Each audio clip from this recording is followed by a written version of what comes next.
예, 오늘 말씀은 베드로전서 3장 13절에서 22절. 또 너희가 열심으로 선을 행하면 누가 너희를 해하리요. 베드로전서를 읽으면 아주 머리 아픈 건 없습니다. 아주 편안하게 잘 읽어지고, 그러나 신학의 흐트러짐이 없고, 우리가 이해하기 좋게 했지만 세련된 표현 방법 이런 것들은 좀 약간 떨어진다 이렇게 보여지는데요. 오늘 구약 성경을 인용할 때도 보면 그대로 인용을 합니다.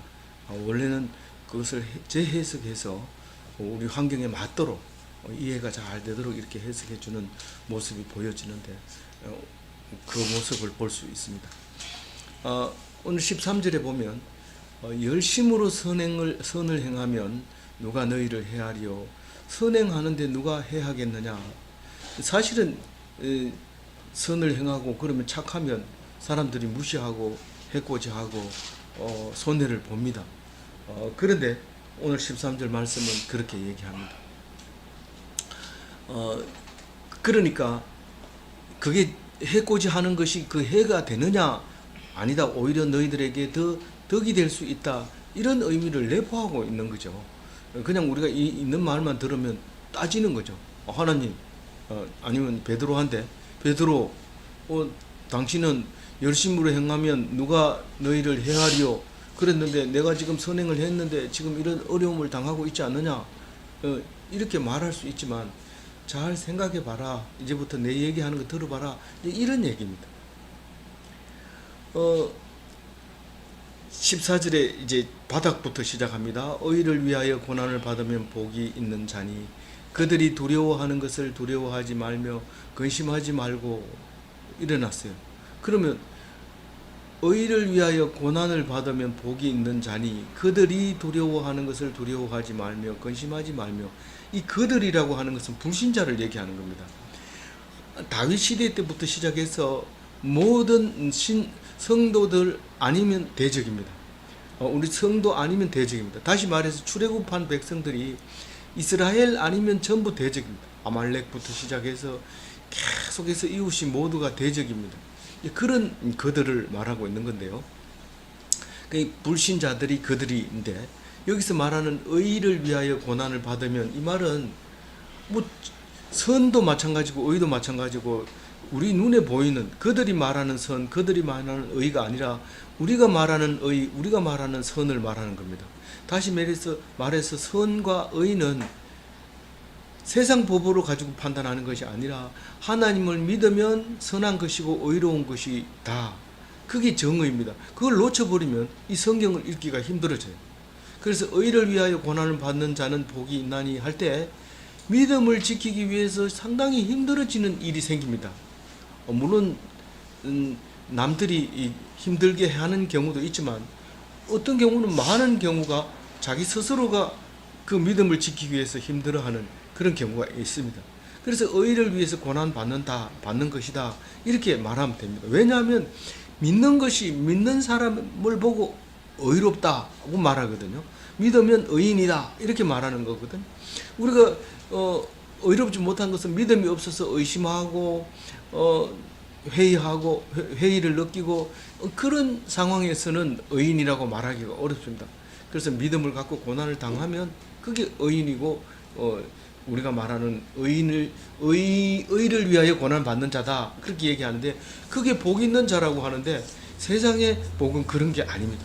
세상의 복이 어떻게 고난 받는 것이 복이냐, 고난 자체가 복이 아니지 않느냐 이렇게 말할 수 있는데, 베드로는 확실하게 이렇게 얘기합니다. 그러니까 이 복은 다른 복이 아니고 예수의 복이에요. 예수 복. 예수가 십자가에 달려 죽을 때 사람들이 다 싫어합니다. 그래서 금요일이라고, 성금요일이라고 하지만은 금요일 13일 금요일 딱 오면은 전부 다 재수 없다 이러면서 들어앉아가지고 아무것도 안 하고 있는 거예요. 동서양을 막론하고 어떻게 그렇게 전파되는지 모르지만 그런 경우를 가지고 있는데, 그리스도의 복이 그날에 임한 겁니다.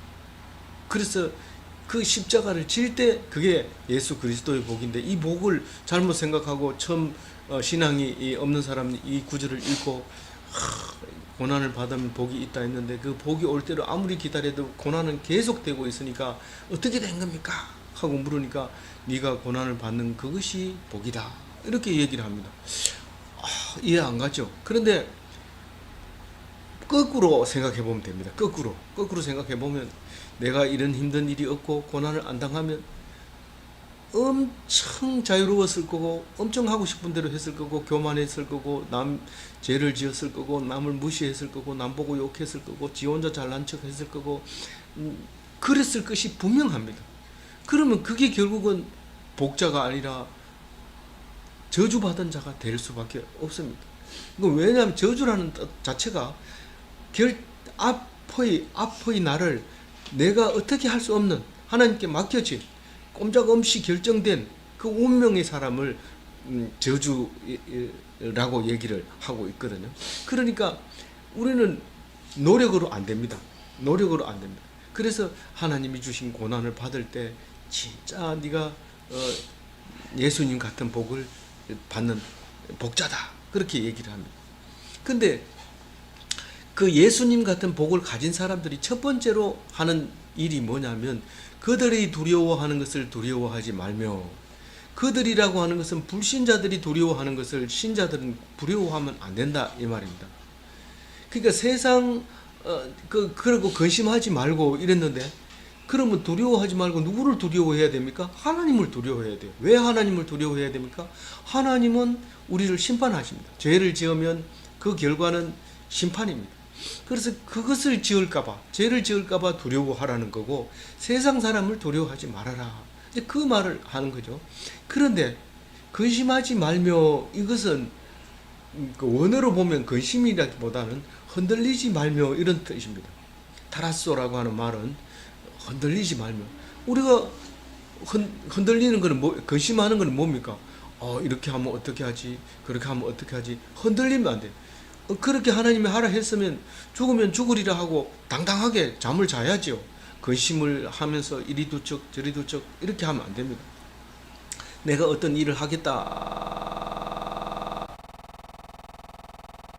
하나님 다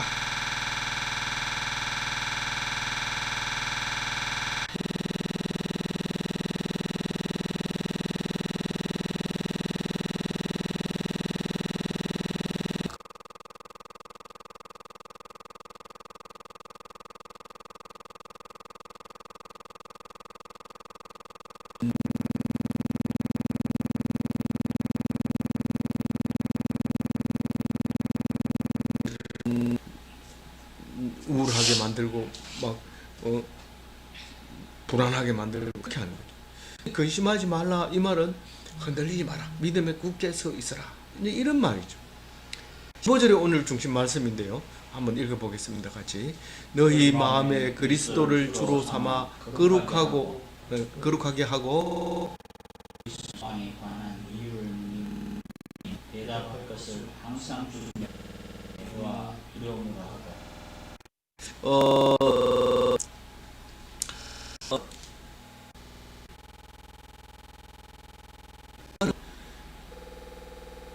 그리스도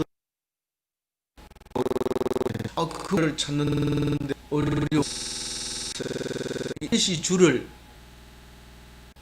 안 계시겠어요. 그 우편이 뭐냐 하면은요, 하나님 우편에 앉아 계시는데 예수 그리스도께서 사실 모든 일은 우편에서 합니다. 우리가 왕이라고 해서 제멋대로 하는 것처럼 보여질지 모르지만 선포만 왕이 하는 거지, 결정하고 판단하고 조사하고 하는 것을 다 우편에 앉아 있는 관직에 있는 사람이 다 합니다. 장모가 다 합니다. 그러니까 너희의 마음에 그리스도를 주로 삼아, 이 말은 나의 마음속에 예수를 받아들이는 거지만, 이 지금 앞으로 표현법에 빌자면 나의 우편에 예수님이 앉아 계신다. 이 잘못하면 옆구리 쿡 찌르면 똑바로 하고, 말하면 듣고, 모르면 물어보고, 이런 게 사람들하고 구별하는 거예요. 거룩이라는 거예요. 성별하는 거예요. 분별하는 거룩이 뭐 이렇게 똑바로 걷는 게 거룩이 아니고, 그래서 거룩하게 하고 마음속에 있는 소망에 관한 이유를 묻는 자에게 번역을 했는데, 왜 그렇게 번역을 했는지 그 이유를 모르겠어요. 이유가 원어는 로고스입니다. 말씀입니다. 로고스를 이유로 말했어요. 그러니까 다시 말해서 네가 성경 묻는 자 이 말입니다. 너희 속에 있는 소망에 관한 이유를 묻는 자에게 이렇게 말합니다. 그러면 대답할 것을 이렇게 했습니다. 무슨 말이냐면 늘 마음속에 말씀을 있어야 된다. 그래서 매일 성경 매일 필요하죠. 그래서 기도를 딱 할 때 언제든지 기도시키면 그 기도가 말씀이 딱 튀어나와야 돼요. 뭐 딴 얘기하고 있으면 안 돼요. 저거는 절에 가서 한 기도인데 뭐 이렇게 사람들이 들리면 안 돼요. 대표 기도할 때 혼자 할 때는 뭐 좀 부족하면 부족한 대로 하면 되는데, 그래서 항상 누가 묻는 것처럼 대답할 준비를 해가지고 있어야 되는데, 그게 바로 그런 말입니다. 근데 이제 온유와 두려움으로 하라 이렇게 얘기를 합니다. 그것은 원어 성경에는 이게 여기서 잘렸어요. 준비하라 이러고 잘려버리고 온유와 두려움은 뒤로 넘어가야 되기 때문에 이걸 앞에다 붙여놓은 이유는 이제 앞뒤 문장을 봐서 이제 옮겼는데, 사실 원어는 이제 뒤에 달려 있습니다. 그래서 그 보면은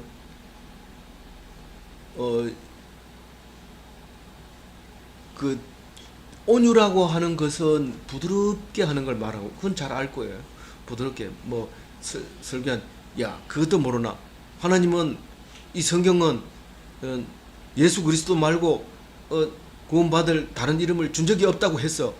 그것도 모르냐? 이렇게 말하지 말아라는 거죠. 그러니까 예수 그리스도가 오직 우리를 구원하는 말씀이야. 이렇게 온유하게 부드럽게 얘기를 할 준비를 해야 있어야 되고, 또 뭡니까? 두려움으로 대답하라. 누구를 묻는 사람 보고 덜덜 떨면서 대답하라는 뜻이 아니죠. 무슨 말일까요? 이것은 내가 말을 하면 그 말한 대로 이루어진다는 사실을 알아야 됩니다.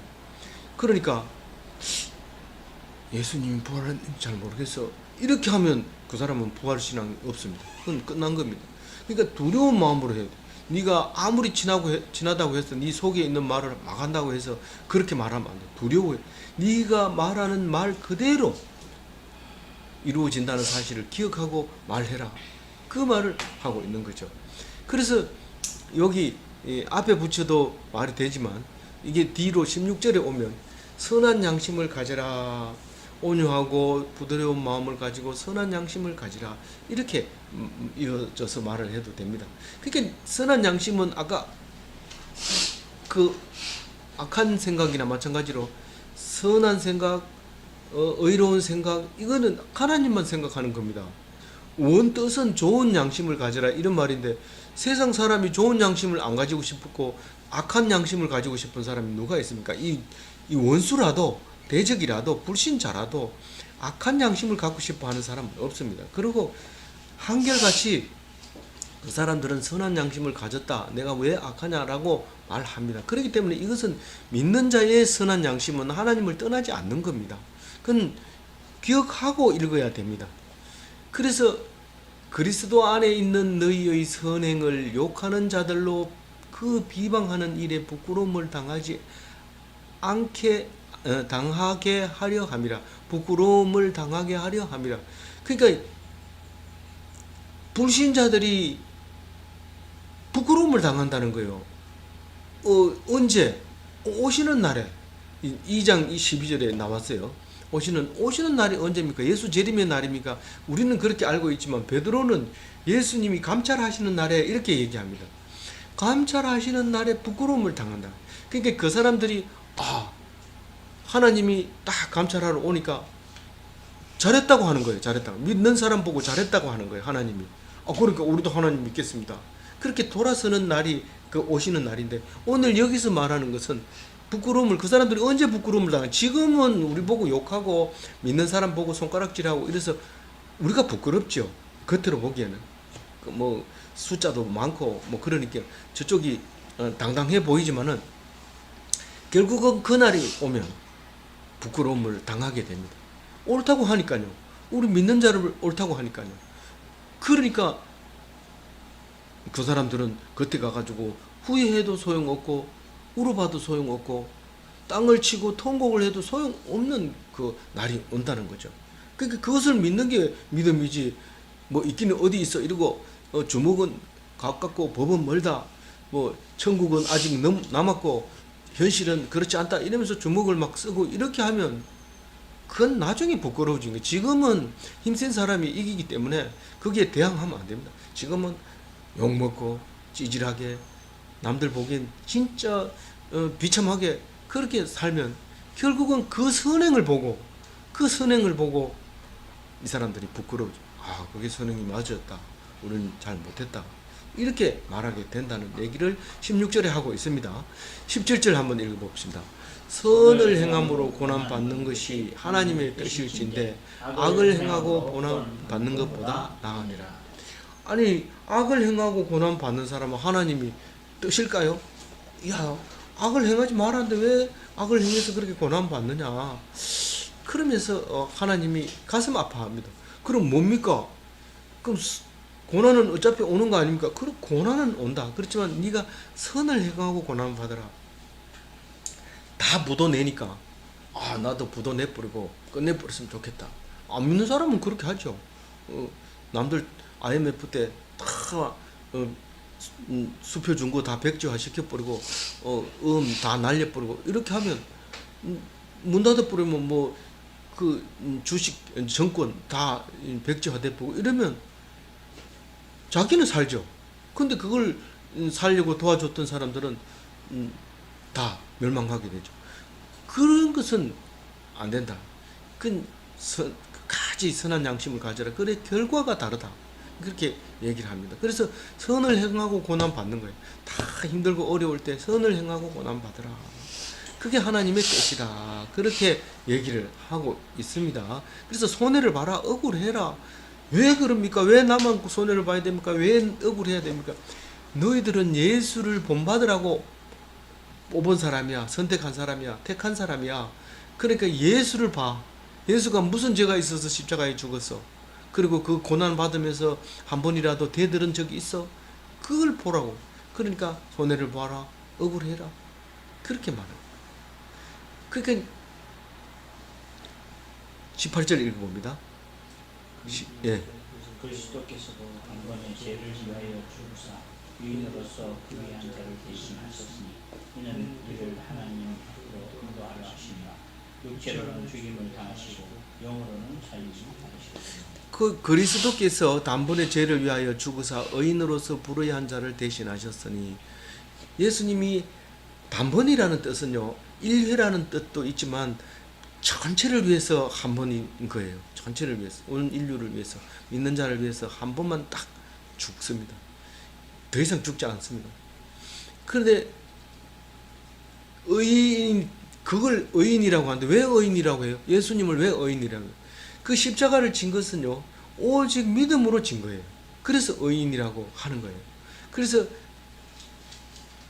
내가 하나님의 아들로서, 죄 없는 자로서, 죄 있는 자를 위하여 십자가를 지겠습니다. 그래서 다시는 제사장이 죄를 사해 주는 것이 아니라 이 마지막 제사가 되게 하시려고 그런 것이라는 것을 이 그리스도는 깨닫고 십자가를 지게 된 그 의인을 말하는 거죠. 그 의인으로서 불의한 자를 대신해서 죽었다. 의인이 죽어야 되지. 죄인이 십자가에 너들 죄를 위해서 죽는다. 네 죄나 다 씻고 가라. 그렇게 하죠. 그럼 왜 그렇게 했느냐 하면요, 우리를 뭐 어떻게 특별히 뭐 해주려고 하는 게 아니라 우리를 하나님 앞으로 인도하려고 했다. 우리가 어려움을 당하면 하나님 앞으로 갑니다. 우리가 잘 나갈 때는 하나님을 안 찾습니다. 끝까지 잘 나가면요, 끝까지 잘 나가면 안 찾습니다. 아니, 죽기 전까지 잘 나가면요, 그러면 찾을 필요 없습니다. 하나님이 필요 없습니다. 그러나 인생은 그렇지 않습니다. 잘 나가는 것처럼 보여도 끝이 있습니다. 그게 긴 것 같이 보이지만 짧습니다. 그 끝에 하나님을 찾게 되는데 이미 늦은 사람이 있는데 그것은 지금 잘 나가는 사람이 이미 늦을 수도 있다는 겁니다. 그때 가서 잘 믿으면 되지 그때 이미 문이 닫힐 수도 있는 것이기 때문에 우리는 아예 지금 힘들고 어렵고 고난당하는 것이 낫습니다. 그게 낫다고 오늘 얘기합니다. 그래서 하나님께 인도하는데 조금 형편이 괜찮은 사람도 거룩해집니다. 조금 형편이 좋은 사람도 하나님 찾습니다. 조금 안 믿어도 되는 사람이 믿음을 갖게 되는데 그게 그리스도의 십자가입니다. 그래서 천주교에서는 꼭 십자가에 달린 가시관을 쓴 못 박힌 예수의 형상을 딱 걸어놓고 잊지 않으려고 애를 쓰는데 그 모습을 본다고 생각나는 게 아닙니다. 오히려 안 보입니다. 오늘 아침에 십자가가 있었나? 누가 떼간 거 아닌가? 이렇게 생각이 안 날 때가 있습니다. 그러나 매일 주는 말씀은 그것을 생각나게 하시는 거죠. 십자가를 생각하지 않는 성경 구절이 없는 거죠. 그래서 우리를 하나님 앞으로 인도하는 거예요. 그래서 그 말씀이고 그 십자가인데 오늘 이 18절 끝에 보면 베드로는 아주 적나라하게 얘기합니다. 육체로는 죽임을 당하시고 영으로는 살리심을 받으셨습니다. 근데 이걸 이렇게 해놓으면요 부활을 설명을 하기가 어려워요. 그래서 이것은 정리는 된 거지만 이 스토리 과정은 상당히 남아있는 말씀을 가지고 있죠. 18절 속에. 그래서 이게 육체는 다 똑같이 죽어요. 이 사람도 죽고 저 사람 죽고 다 죽는데 살아나는 사람은 몇 명 안 돼요. 그게 모든 인류 중에 8명밖에 안 된다. 시가 있는. 그러니까 유정란이 몇 개 안 된다. 유정란은 똑같이 썩는 것처럼 보입니다. 그렇지만 턱 깨지는 데 보면 썩어가지고 물이 흐르면 이거는 무정란이고 턱 깨지는데 뽀짝뽀짝 소리가 나면 이거는 유정란입니다. 그거는 이제 병아리가 나오는 거죠. 그게 이제 자라서 나중에 또 달걀을 낳게 되는 거죠. 그래서 육체로는 똑같이 다 죽임을 당하지만 영으로는 그게 살아나는데 그 영으로만 표시를 하면은 이게 설명이 안 될 수가 있어요. 그래서 씨로 생각하고 그 육신이 다른 형상으로 영체의 형태 완전 영체로 변화된다는 사실만 우리가 기억하고 있으면 됩니다.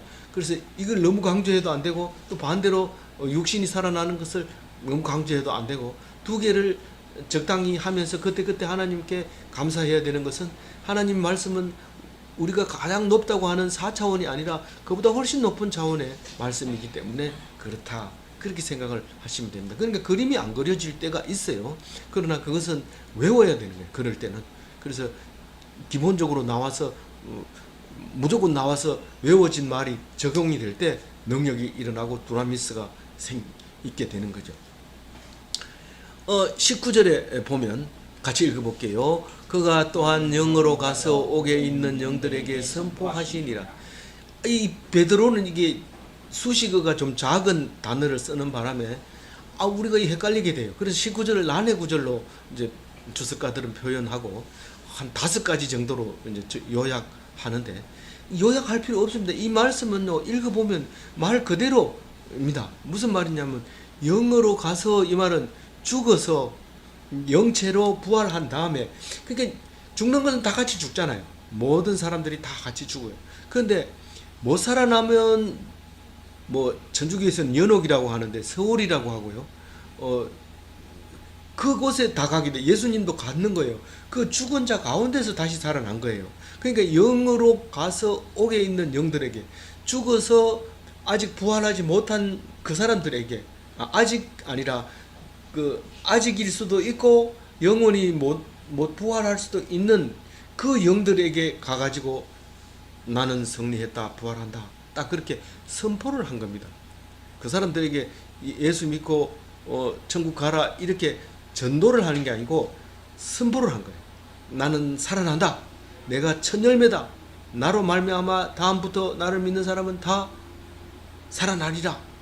그렇게 선포를 했다고 얘기를 해요. 그럼 그 사람들은 어떻게 됩니까? 그건 우리가 알 바 아니에요. 영에 가서 선포를 했다 하는 것을 얘기하는데, 그 옥에 있는 영들이 어떤 영인지 20절에 설명을 합니다. 그게 노아의 날에 불순종한 자들을 말하고 있는 거예요. 옥에가 있는 영들이 누구냐 하면 노아의 날에 불순종한 사람들. 특히 노아의 홍수로 인해서 8명만 살아남잖아요. 근데 그 사람이 아브라함의 조상이 되잖아요. 그러니까 불신자들은 다 죽고 하나님 백성만 살아남았다, 그 말을 하고 있잖아요. 그런데 그것이 무슨 말이냐 하면 아브라함의 후손들은 다 하나님 백성입니다. 다시 말해서 교회 나오면 다 하나님 백성입니다. 그러나 구원받는 것은 100%가 아니라는 거예요. 구원받는 것은 100%가 아니고 8명밖에 안 된다는 거예요. 지금 말하자면 그런 겁니다. 꼭 뭐 우리 교회 8명밖에 안 된단다, 뭐 이렇게 얘기를 할 필요는 없습니다.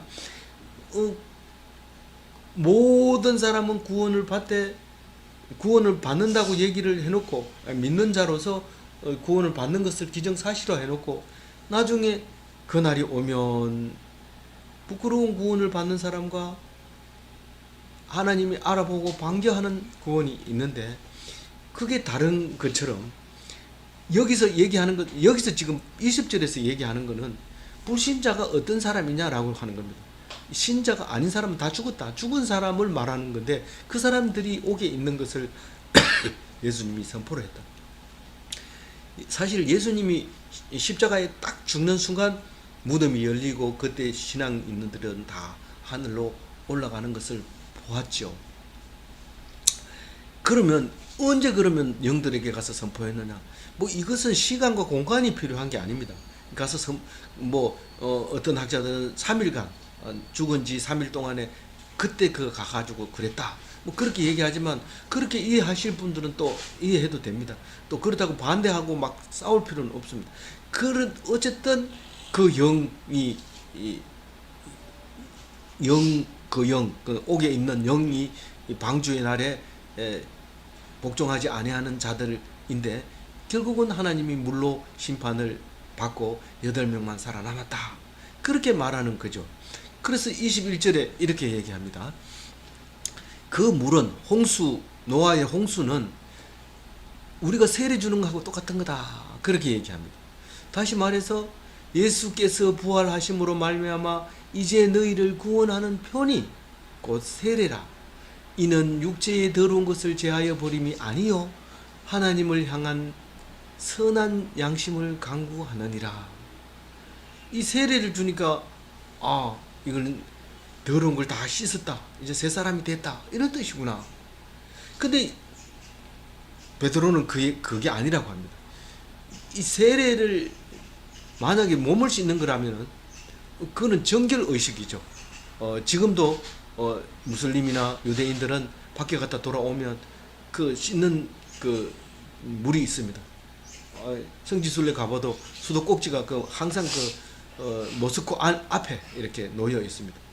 거기서 씻고 들어가야지 그냥 들어가면 안 됩니다. 그러니까 씻는 흉내라도 내야 되지, 안 그러면 절대로 못 들어갑니다. 그래서 그것은 결례고요. 이 세례는 그게 아니죠.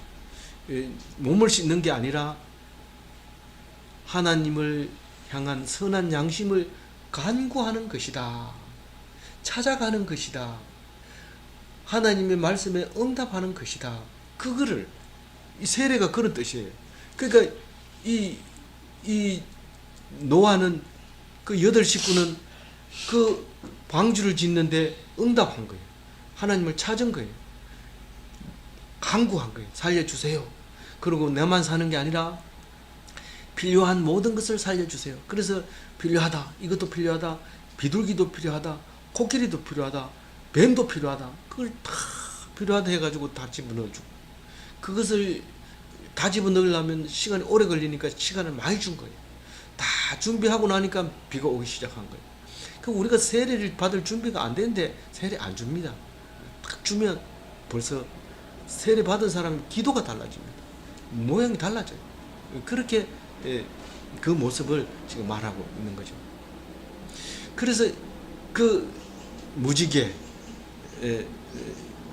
노아의 홍수, 그것은 구원받았다 하는 표시입니다. 우리가 세례 받으면 교회 다닌다는 표시입니다. 하나님의 성도라는 게 표시입니다. 그 표시로 살아야 돼요. 표시로 살아야 되는데 어떻게 살아요? 거룩하게, 구별되게, 믿지 않는 사람하고 다르게 그렇게 살아야 돼요. 그 22절의 마지막입니다. 한번 읽어봅니다. 그는 하늘에 오르사 하나님 우편에 가시니 천사들과 권세들과 능력들이 그에게 복종하느니라. 예수님이 하나님 우편에 앉아 계신 얘기는 많이 나옵니다. 크기 이 다윗이 우편에 앉아 계신 이야기가 사도행전 2장 25절에 있는데, 예수님이 하나님 우편에 앉아 있다는 것은 아무것도 안 하고 있다는 게 아닙니다.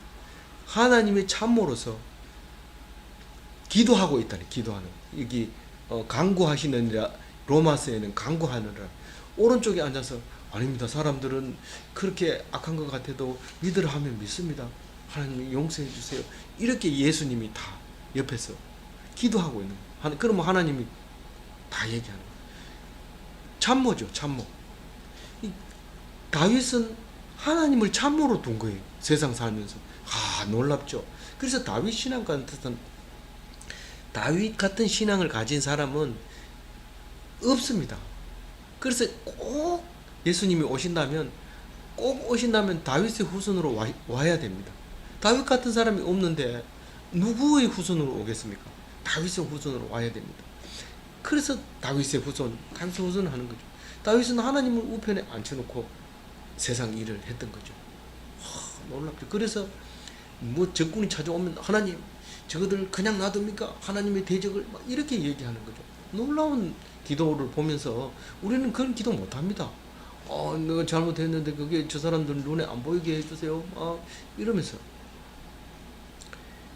그래서 지금 굉장히 이 어미의 보좌 우편에 앉았다고 히브리서 얘기해요.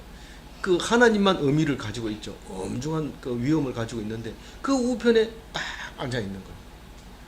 그래서 천사들도 마음대로 부립니다. 너 저기 가가지고 죄 좀 갈고, 안 그러면 안 되겠어. 저 또 죄를 지을 것 같아. 그러니까 막 괴롭히는 거예요. 욕하고 막 이가 인간이나 막 이런. 이거 안 되겠네 이거. 그러면서 막 똑바로 정신을 차리게 되는 거죠. 우울증이 싹 사라집니다. 왜냐하면 저놈만 이기면 내가 살아남았겠다 이런 생각을 하니까 우울증이 있을 새가 없어요. 어쨌든 목표가 저 사람을 이기는 게 목표이기 때문에. 하나님 복을 주는데 그걸 모르는 거죠.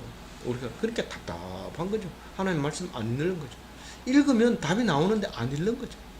그래서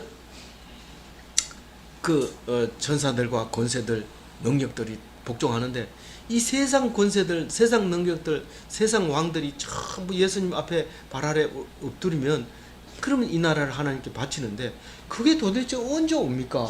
언제 옵니까? 물으면은 요한계시록에서 답을 해줘요. 뭐라고 하냐면, 너희들처럼 선한 행실을 하고 순교한 사람들이 이 천국에 가니까 제단 밑에 아직 엎드려 있어요. 살지도 못하고 제단 밑에 엎드려, 제사 다 지낼 때까지 엎드려 있는 거예요. 그래서 그 사람들이 신원해달라고 막 그럽니다. 언제까지 우리가 여기 제단 밑에 엎드려 있어야 됩니까? 너희들과 같은 친구들이 수가 차기까지, 순교자의 수가 찰 때까지 예수님은 하나님 우편에 앉아서 통치하고 계시는 거예요. 근데 모든 원수를 다 이기는 건데, 그게 죽음을 이기고 순교하는 자들, 그 사람들을 말하고 있는 거예요. 그 사람들이 수가 딱 차면 이건 다 이겼다. 우리는 100% 죽이는 걸 가지고 이겼다는 게 아니라 어떤 수 이상 80%만 제압을 하면 이겼다고 말합니다. 그러면 나머지 사람들은 살아있는 상태에서 이기는 거죠. 그렇게 이기는 것을 말하고 있는데, 그 수가 마지막 원수는 사망이죠. 그 원수를 다 이기고 사망을 다 이기면 이 나라를 하늘께 바치면서 에덴 동산에 하나님과 함께 거닐면서 발가벗고 옷 필요 없습니다. 또 먹는 것도 필요 없어요. 거기 가면 농사도 지을 필요도 없고 땀 흘릴 필요도 없고 뭐 내 마누라다 이래가지고 따로 이렇게 놔두고 사는 필요도 없고 그냥 그 사는 거예요. 다 그 파라다이스에 예수님과 함께 영원히 살게 되는데, 그것을 생각하면서 오늘도 기쁜, 복된, 멋진 그리스도인이 다 되시기 바랍니다. 기도하겠습니다. 하나님 감사합니다. 우리에게 베드로 전서를 주셔서 오늘도 말씀하실 때에 늘 오른편에 앉아 계셔서 우리 하는 일거수일투족을 간섭하면서 누가 하나님 말씀을 묻거든 네 소망이 뭐냐고 묻거든 하나님 말씀을 대변할 수 있는 귀한 하나님 백성으로 오늘도 살게 하여 주옵소서. 여러 가지 형태로 여러 가지 모양으로 사람마다 다르지만 하나님께 간구하는 그 오직 말씀 그것을 듣고 감사하고 은혜 받는 것은 같은 것이니 오늘 믿는 모든 사람들이 말씀으로 말미암아 구원받게 하시고 말씀으로 말미암아 힘을 얻게 하시고 말씀으로 말미암아 악한 것을 생각하지 않게 하시고 말씀으로 말미암아 과거를 기억하지 않게 하시며 말씀으로 말미암아 이제는 오직 주님이 주시는 귀한 삶을 살게 하여 주옵소서. 감사하옵고 우리 주 예수 그리스도 이름으로 기도 올리옵나이다. 아멘.